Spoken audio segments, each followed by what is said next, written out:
Welcome friends, आज मी share करते आहे खास थंडीसाठी गव्हाचं पीठ आणि डिंक यापासून बनलेले लाडू। तर आता त्यासाठी काय काय लागतं ते बघूया। हे साजूक तूप आहे, एक कप असेल अंदाजे। त्यानंतर काजू बदाम, खारीक पावडर, गूळ, हा डिंक, खोबरं आणि ही आहे वेलची पावडर। आणि याचबरोबर मी घेणार आहे आता गव्हाचं पीठ। इथे मी 2 कप गव्हाचं पीठ घेतलेलं आहे।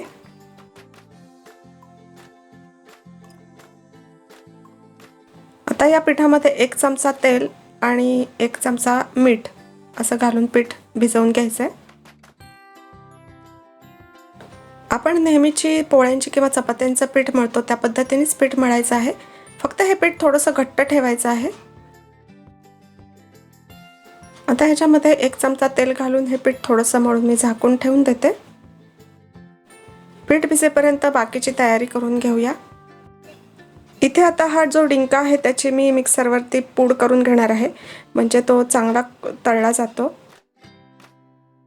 त्याचबरोबर हे गुळाचे काही खडे आहेत ते मी बारीक करून घेते। हे खिसलेलं सुकं खोबरं भाजून घ्यायचं आहे। 10 ते 15 मिनिटांनंतर मी हे पीठ चेक केलं आणि ते पुन्हा एकदा मी मळून घेतलं आणि आता त्याचे मी छोटे छोटे तुकडे करून घेणार आहे। इथे आता छोटे तुकडे काढायचे आहेत आणि ते तळून घ्यायचे आहेत। आपल्याला त्याचा गोलाकार केला नाही तरी सुद्धा चालू शकतो। तर इथे व्हिडिओत दाखवल्याप्रमाणे मी त्याचे बारीक तुकडे करून घेतलेत आणि आता हे सर्व तुकडे मी तळून घेणार आहे। आता गव्हाच्या पिठाचे तुकडे तळण्यासाठी मी एका पॅन मध्ये तेल घातलेलं आहे आणि त्याच्यामध्ये मी आता एक एक तुकडे घालून तळून घेते।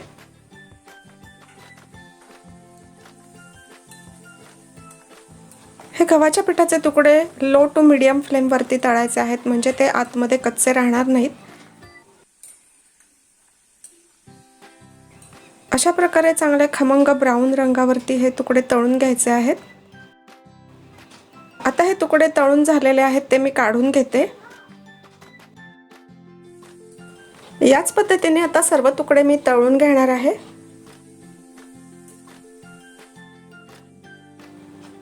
गव्हाच्या पिठाचे लाडू बनवायच्या अनेक पद्धती आहेत, पण ही त्यातल्या त्यात मला सोपी पद्धत वाटली, त्यामुळे मी ही पद्धत शेअर केली आहे।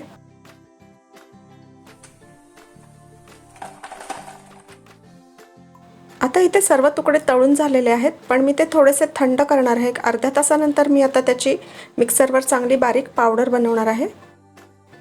तोपर्यंत मी आता बाकीचे जिन्नस बारीक करून घेते। इथे मी आता काजू बदामाची पावडर करून घेतलेली आहे।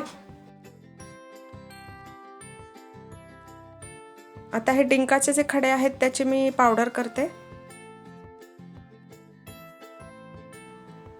कधी कधी डिंकाची लाही आतपर्यंत तळली जात नाही, त्यामुळे डिंक बारीक केला की तो आतपर्यंत तळला जातो। त्यामुळे मी अगदी खूप पावडर केली नाही, जरासं भरड ठेवले। तसंच हे गुळाचे जे खडे आहेत ते पण मी मिक्सरला बारीक करून घेणार आहे, म्हणजे ते व्यवस्थित मिक्स होतात।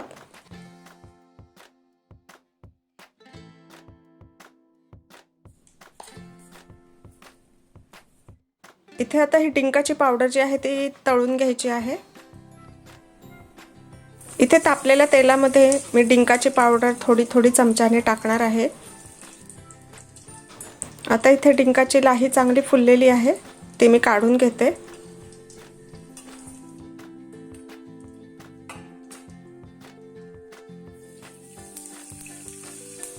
याच पद्धतीने मी डिंकाची पावडर तेलामध्ये टाकून तळून घेते आहे।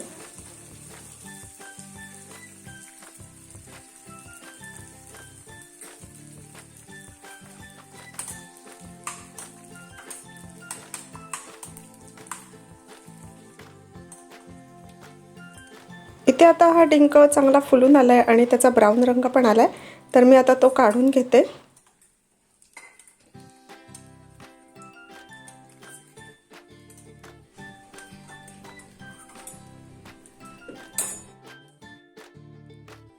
आता इथे मी सुकं खोबरं भाजायला घातलंय, सुकं खोबरं भाजून घेऊया।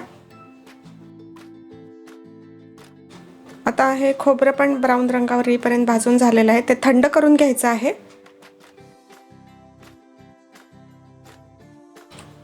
इथे आता जे गव्हाचे तुकडे तळून काढले ते थोडेसे थंड झालेत, तर आता ते मिक्सरला लावून मी त्याची चांगली बारीक पावडर करून घेणार आहे। आता ही मस्त पावडर तयार झाली आहे, तर ती एका बाउलमध्ये मी काढून घेते। आता याच पद्धतीने मी सर्व तुकडे मिक्सरमधून काढून त्याची पूड बनवून घेणार आहे।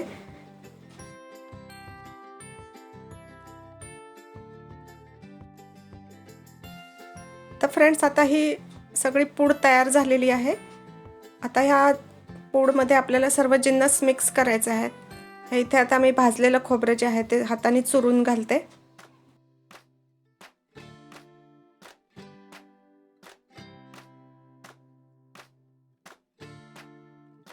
आता यामध्ये मी तळलेला डिंक घालते। ही आहे काजू बदामाची पावडर, हे आहे खारीक पावडर, तर हे आहे वेलची पावडर। मी गूळ सगळा मिक्सरला बारीक करून घेतलेला गूळ आहे, हा गूळ घालायचा आहे। असा चांगला मी बारीक केलाय आणि आता हे सगळं ह्याच्यामध्ये मिक्स करायचंय आणि तूप घालायचंय। हे बेदाणे आता एक एक दाणा वरून लावण्यासाठी मी घेतलेला आहे। याच्यामध्ये खारीक पावडर घातल्यामुळे गुळाचं प्रमाण कमी घेतलेलं आहे। तुम्हाला जर खारीक पावडर घालायची नसेल तर गुळाचं प्रमाण अजून वाढवलं तरी चालेल।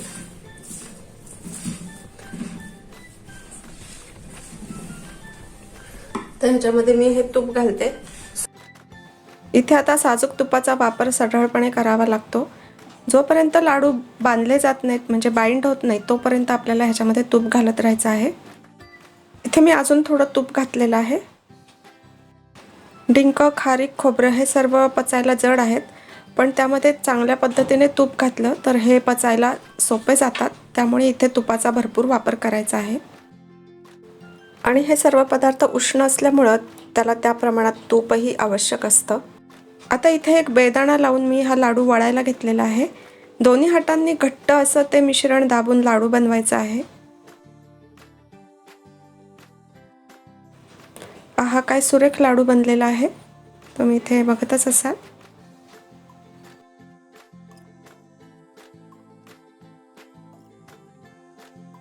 तर इथे प्रत्येक लाडूच्या वरती मी बेदाणा लावून घेते आणि लाडू वळून घेते आहे।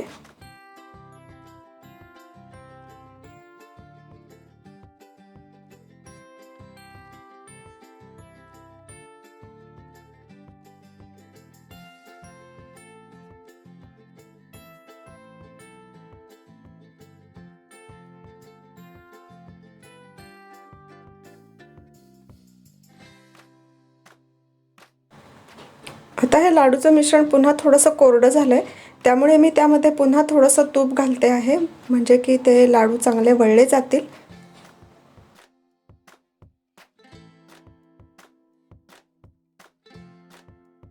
तर हे असे पौष्टिक लाडू अतिशय कॅल्शियम रिच आहेत, थंडीसाठी अतिशय उत्तम आहेत। त्यामुळे हे तुम्ही नक्की ट्राय करा आणि रोज एक लाडू अशा पद्धतीने जर खाल्ला तर तुमची प्रतिकारशक्ती छान वाढेल आणि अंगात उष्णता पण निर्माण होईल। आता हे मस्त असे खमंग डिंकाचे लाडू तयार झालेले आहेत। हे आता मी डेकोरेट करून सर्व करते। तर हे गव्हाचं पीठ आणि डिंक असलेले लाडू तुम्हाला कसे वाटले ते मला कमेंट करून सांगा आणि आपण पुन्हा भेटूया अशाच एका रेसिपी बरोबर। तोपर्यंत हेल्दी खा आणि हेल्दी राहा। Bye bye.